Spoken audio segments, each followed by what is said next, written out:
지난주에 이제 집에 가서 늘 설교가 끝나면 집에 가면 제 첫째 아들한테 물어보는 게 있습니다. 뭘 물어보냐면 오늘 아빠가 한 말을 이해를 했니?라고 물어봅니다. 근데 지난주는 제가 물어보기도 전에 저한테 이러는 거예요.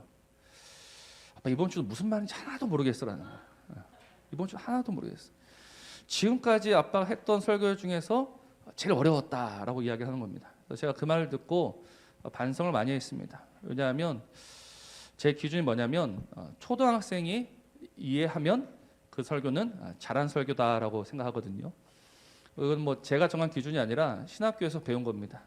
우리 설교를 가르쳐 주신 교수님들이 초등학생이 이해할 수 있는 설교를 해라. 그래서 초등학생 이해를 하면 그건 잘한 거다. 그래서 저도 이제 그 기준을 가지고 했었는데 지금까지는 다 이해를 했대요. 그래서 내가 설교를 못하는 건 아니었구나라고 생각하고 있었는데 지난주는 무슨 말인지 하나도 모르겠다는 겁니다.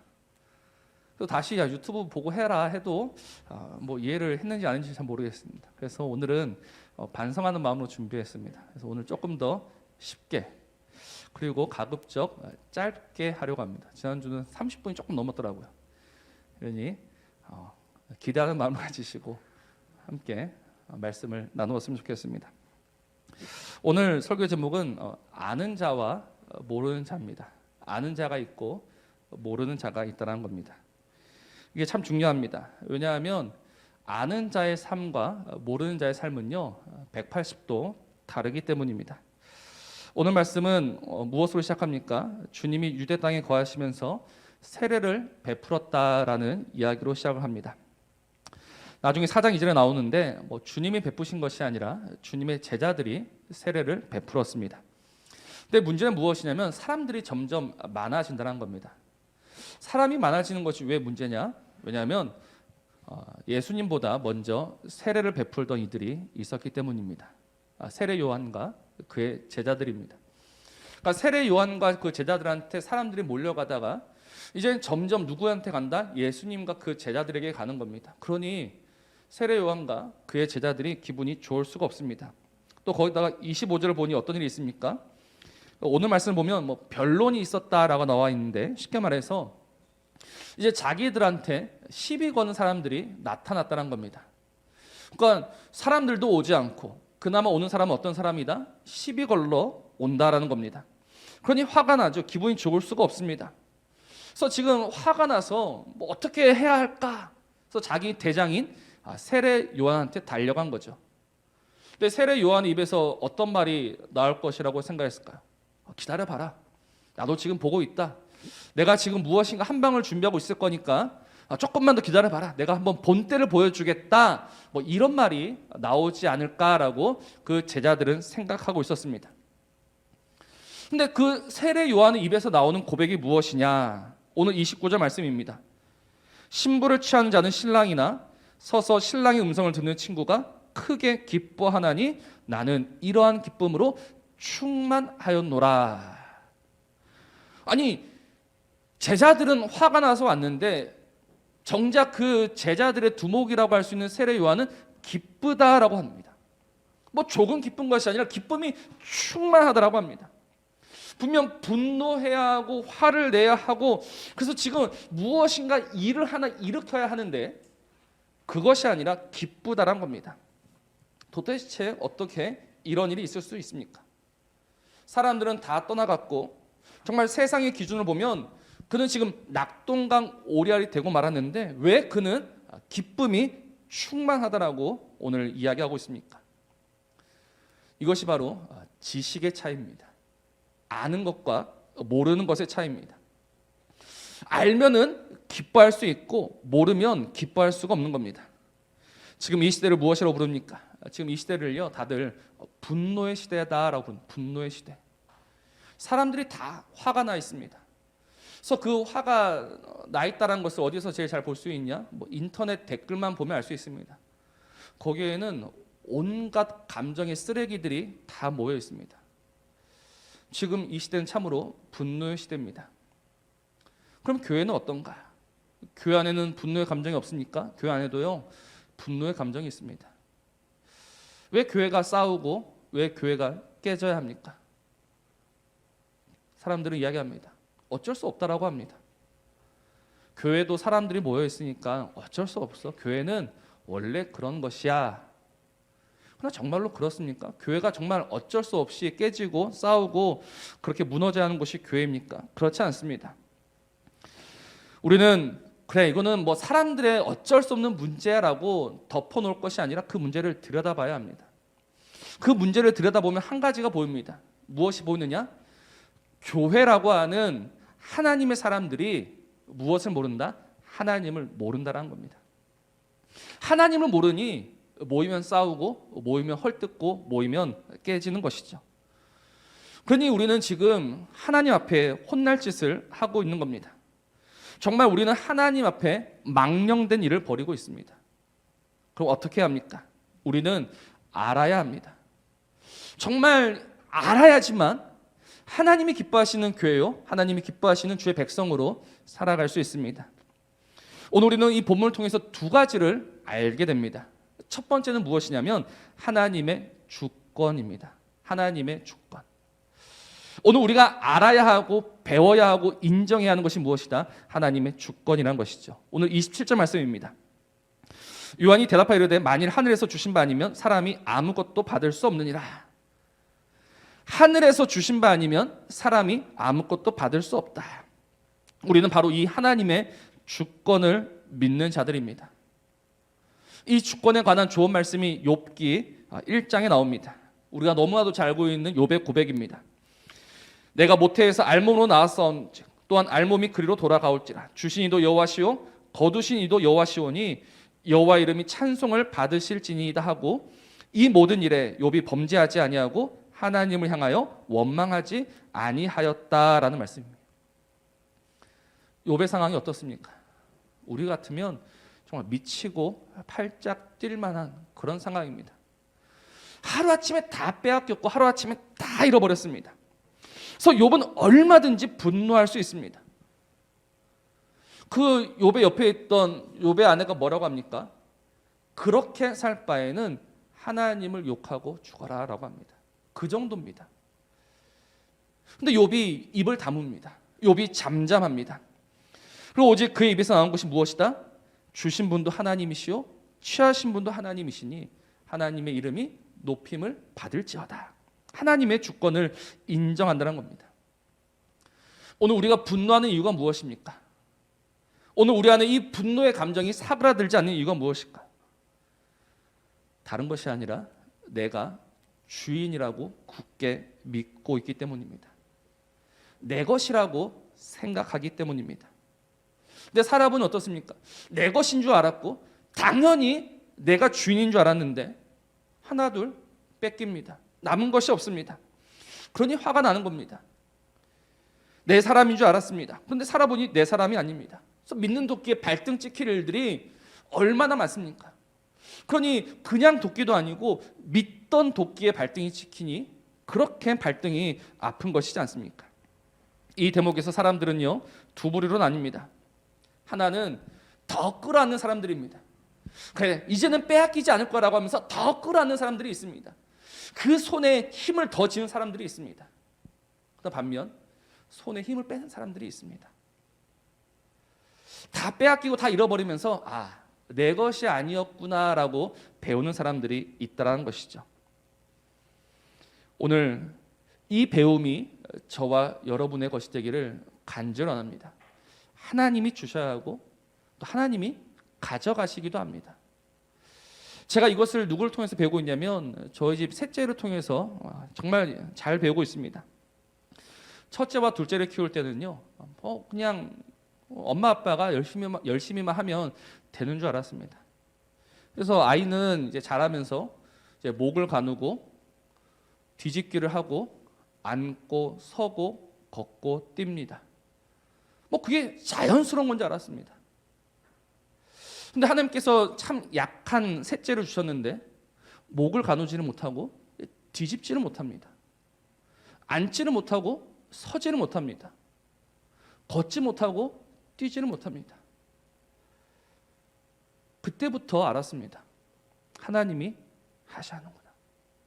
그래서 처음에는 아무런 생각 없이 그냥 이 룸이라고 지었는데 이제는 그 이름이 하나님이 저한테 주신 선물입니다. 내가 이루겠다라는 겁니다. 내가 주인이니 내가 책임지겠다라는 겁니다. 그래서 하나님의 손에 맡겨드리니 기쁨이 있고 감사가 있다라는 것이죠. 그럼 사랑하는 성도 여러분, 하나님이 그 어린 영혼만 그렇게 이루어 가실까요? 그렇지 않습니다. 만물의 주인 되시는 그 하나님은 오늘 우리를 친히 이루어 가시는 하나님이신 줄로 꼭 믿으시길 바랍니다. 오늘 우리의 삶은요, 우리 손에 있는 것이 아니라 하나님의 그 손 안에 있습니다. 그 하나님의 손 안에 있다는 것이 무슨 의미냐? 하나님이 주실 때가 있고 하나님이 거두어 가실 때가 있다는 것입니다. 그러나 우리가 그 하나님이 주실 때도 감사하며 하나님이 거두어 가실 때도 감사할 수 있는 이유가 무엇이냐면 그 주님은 선하신 분이기 때문이죠. 그 주님은 참으로 선한 분입니다. 그 주님이 우리를 향한 마음이 무엇이죠? 생명입니다. 평안입니다. 기쁨입니다. 하나님은 지금 하나님의 모든 지혜와 능력으로 우리의 삶을 그 선한 곳으로 이끌어가고 계신다는 거예요. 우리가 몰라서 하나님 왜 자갈길을 걸어야 됩니까? 하나님 왜 이 낭떠러지에 서야 합니까? 라고 이야기하지만 그러나 하나님의 주권을 믿고 하나님의 주권을 아는 자는 얼마든지 그 자리에서 기뻐하며 감사할 수 있다는 겁니다. 오늘 세례 요한처럼 그리고 욥처럼 말입니다. 오늘 이 하나님의 주권을 알고 하나님의 주권을 인정하는 저와 여러분이기를 바랍니다. 그리고 그 눈으로 이제 세상을 보면요, 세상이 달라 보입니다. 무슨 이야기냐면 왜 저 사람이 나보다 더 잘 될까? 왜 저 사람이 나보다 높은 자리에 있어야 할까? 우리가 그 이유는 알 수 없지만 그러나 한 가지 확실한 것은 그 일도 누가 주관하신다? 하나님이 하신다는 겁니다. 정말 이유를 모르겠습니다. 왜 악인이 흥왕해야 하고 왜 어리석은 사람이 잘 돼야 하고 왜 능력 없는 사람이 모든 것을 가져가야 하는가? 왜 그 사람은 태어날 때부터 금수저를 물고 태어났는가? 이유를 모릅니다. 그러나 우리가 아는 것은 무엇이냐? 하나님이 모든 것을 그 뜻대로 이루어 가신다라는 한 가지 사실입니다. 그러니 분노하지 마십시오. 왜 나에게는 안 주십니까? 따지지 마십시오. 선하신 하나님이, 전능하신 하나님이 반드시 하나님의 그 놀라운 은혜와 사랑 안에 우리를 이루어 가실 것이고 우리를 세우실 것이고 우리를 그 놀라운 평안으로 인도하실 것이니 오늘도 잠잠히 하나님의 주권을 바라며 하나님의 주권을 믿으며 그 하나님을 따르는 우리 성도님들 되시기를 주님의 이름으로 부탁을 드립니다. 그리고 우리가 또 알아야 할 것이 있습니다. 우리가 하나님의 주권을 믿는다. 그렇다면 이제는 무엇을 알아야 하느냐? 우리의 사명을 알아야 합니다. 쉽게 말해서 내가 하나님의 주권을 믿습니다. 그러면 이제 내가 무엇을 해야 하는가? 이것을 알아야 한다는 것이죠. 오늘 28절 말씀입니다. 내가 말한 바 나는 그리스도가 아니요 그의 앞에 보내심을 받은 자라고 한 것을 증언할 자는 너희니라. 세례 요한이 참 뛰어난 부분이 바로 이 부분입니다. 그는 자신의 사명을 알았습니다. 나는 그리스도가 아니요 나는 그리스도 앞에 보냄받은 자다. 나는 그의 길을 곱게 하라고 광야에서 외치는 소리다. 나는 사라져야 할 소리다라는 것을 세례 요한은 알고 있었습니다. 근데 이 사명을 잃어버리면 어떻게 됩니까? 이 사명을 잃어버리면요 하나님 앞에서 분노하게 되어 있습니다. 대표적인 선지자가 누구냐? 바로 요나입니다. 우리 요나하면 그냥 물고기 뱃속에 들어갔던 요나라고만 알고 있습니다. 요나 이야기의 진짜 이야기는 물고기 뱃속에서 나와서부터가 진짜입니다. 물고기 뱃속에서 나왔습니다. 그래서 니느웨로 갔죠. 니느웨로 가서 하나님의 심판의 메시지를 전했습니다. 요나 안에는 어떤 마음이 있었냐면 그래, 이 니느웨는 무너져야 해. 근데 무너지지 않습니다. 하나님이 그 땅을 용서하십니다. 이해할 수가 없는 겁니다. 화가 머리끝까지 났습니다. 하나님 이러시려고 저를 여기까지 보냈단 말입니까? 하나님 차라리 저를 죽이십시오. 그리고 말하고 이 요나가 어디로 가냐면 니느웨가 잘 보이는 동쪽 산에 올라갑니다. 거기에 초막을 짓고 앉아 있습니다. 무슨 마음으로 앉아 있었을까요? 설마 내가 이렇게까지 이야기했는데 하나님이 저 니네를 용서하시겠어? 아니, 하나님이 얼마 가지 않아 저 니네를 심판하실 거야. 그래서 그 니네 성을 뚫어지게 쳐다보고 있는 겁니다. 근데 날이 덥습니다. 근데 참 감사하게 하나님이 요나의 머리 위에 박넝쿨을 주시죠. 시원해서 살 것 같은 거예요. 근데 다음 날에는 하나님이 뭘 주셨다? 벌레를 주셨습니다. 그래서 그 박넝쿨을 다 갉아 먹어버렸습니다. 또다시 햇볕이 그 머리에 쏟아지기 시작합니다. 정신이 혼미할 정도라고 했습니다. 그때 하나님이 요나에게 물으십니다. 요나야, 넌 왜 내 마음을 모르느냐? 네가 지금 이 박넝쿨 하나를 아끼면 내가 저 니네를 아끼는 것은 당연한 것이 아니냐? 그래도 요나는 화가 났습니다. 그래서 결국에 그가 무엇이라고 이야기했냐면, 그가 대답하되 내가 성내어 죽기까지 할지라도 옳으니이다. 내가 죽으면 죽었지, 내가 맞고 하나님이 틀렸다는 겁니다. 그가 왜 이렇게 되었을까요? 그는 사명을 잃어버렸기 때문입니다. 그는 니느웨 성에 심판자로 보낸 것이 아닙니다. 그는 하나님의 말씀을 전하는 메신저로 보냄받은 것이죠. 근데 그는 자신이 심판자인 줄 알았습니다. 그러니 그 심판이 일어나지 않자 하나님 틀렸습니다라고 말하며 내가 성내어 죽기까지 할지라도 내가 옳고 내가 맞다라고 하나님 앞에서 우기고 있다는 겁니다. 사랑하는 성도 여러분, 지금 세례 요한도 자신의 사명을 잊었다면 하나님을 원망할 수밖에 없습니다. 하나님, 나한테 이 꼴 보게 하시려고 나를 광야로 보내신 겁니까? 하나님, 정말 이 초라한 사람 만들기 위해서 나를 이 광야로 보내셨단 말입니까? 원망했겠죠. 근데 그는 기뻐합니다. 왜요? 자신의 사명을 기억했기 때문입니다. 내가 오늘 왜 존재하는지, 내가 무엇을 위해 지금 이 자리에 있는지를 그는 정확히 알고 있었다는 겁니다. 그럼 사랑하는 성도 여러분, 오늘 우리의 사명은 무엇입니까? 우리는 무엇을 위해 존재하고 있습니까? 오늘 하나님이 나를 이 땅에 보내신 이유가 무엇이라고 생각하십니까? 어떤 개그맨이 자신의 묘비에 이런 말을 남기고 싶다고 합니다. 잘 먹고 잘 놀다 갑니다. 사람들이 그 말을 듣고 감동을 받습니다. 잘 먹고 잘 놀다 갑니다. 박수를 보냅니다. 나도 잘 먹고 잘 놀다 가고 싶다라고 이야기들 합니다. 그러나 그것이 옳습니까? 오늘 우리가 이 땅에 존재하고 이 땅에 살아가는 이유가 잘 먹고 잘 놀다 가는 것, 그것이 전부입니까? 요즘 반려견도요, 잘 먹고 잘 놀다 갑니다. 반려견 장례식장 있는 거 아시지 않습니까? 그 우리 수준이 그 강아지 수준밖에 안 되는 겁니다. 잘 먹고 잘 놀다 간다는 말입니다. 우리의 사명은 그런 것이 아닙니다. 오늘 우리의 사명이 무엇입니까? 오늘 30절 말씀이 바로 저와 여러분의 사명 되기를 주님의 이름으로 축복합니다. 30절입니다. 우리 같이 한번 읽어보겠습니다. 시작. 그는 흥하여야 하겠고 나는 쇠하여야 하리라 하니라. 아멘. 그는 흥하는 것, 나는 쇠하는 것, 이것이 우리의 사명입니다. 그렇습니다. 우리가 오늘 왜 존재하느냐? 우리가 오늘 왜 살아가느냐? 이유는 하나입니다. 그를 흥하게 하기 위해서. 그런데 진짜 문제가 무엇이냐면, 이제부터 들으셔야 합니다. 이제부터 헷갈리실 겁니다. 그를 흥하게 한다. 그를 크게 한다. 우리는 무엇으로 그를 흥하게 하려고 합니까? 우리는 우리의 성공으로, 우리의 높음으로, 우리의 실력으로 그를 흥하게 한다라고 굳게 믿고 있습니다. 교회가 좀 커져야 되고, 교회에 사람들이 많아져야 되고, 교회에 돈이 많아져야 그게 하나님께 영광이 되는 것이다.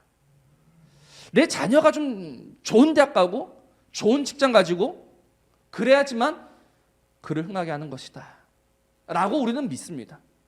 그러나 이게 정말 잘못되고 틀린 지식이라는 겁니다. 왜냐하면 그의 흥함은 우리의 흥함과는 전혀 다른 것이기 때문에 그래요. 우리가 베드로를 알고 있습니다.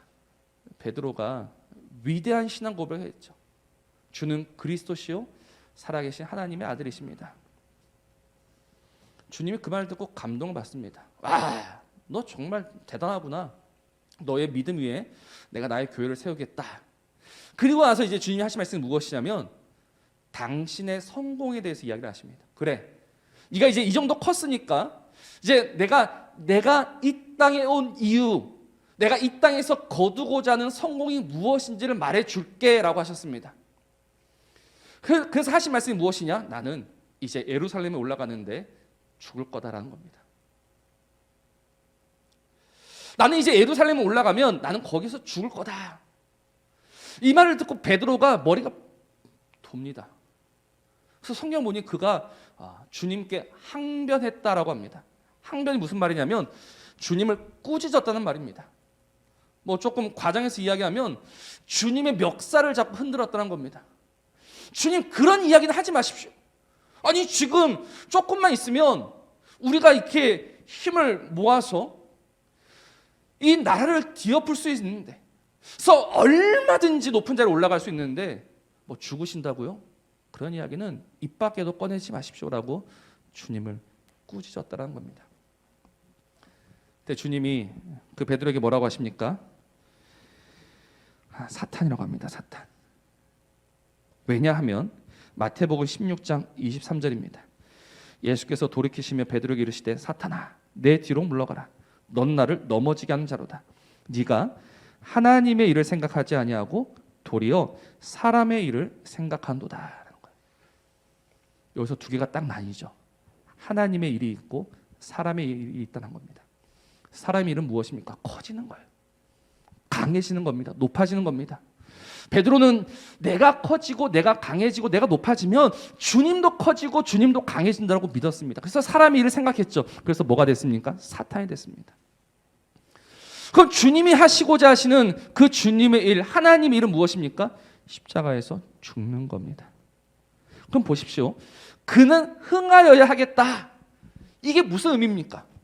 그가 흥한다, 그가 성공한다. 무슨 의미입니까? 이게 그가 십자가에서 죽어야 한다는 겁니다. 그의 십자가가 세워져야 한다는 겁니다. 오해하지 마십시오. 우리가 커져야지만 하나님이 커진다. 그렇지 않습니다.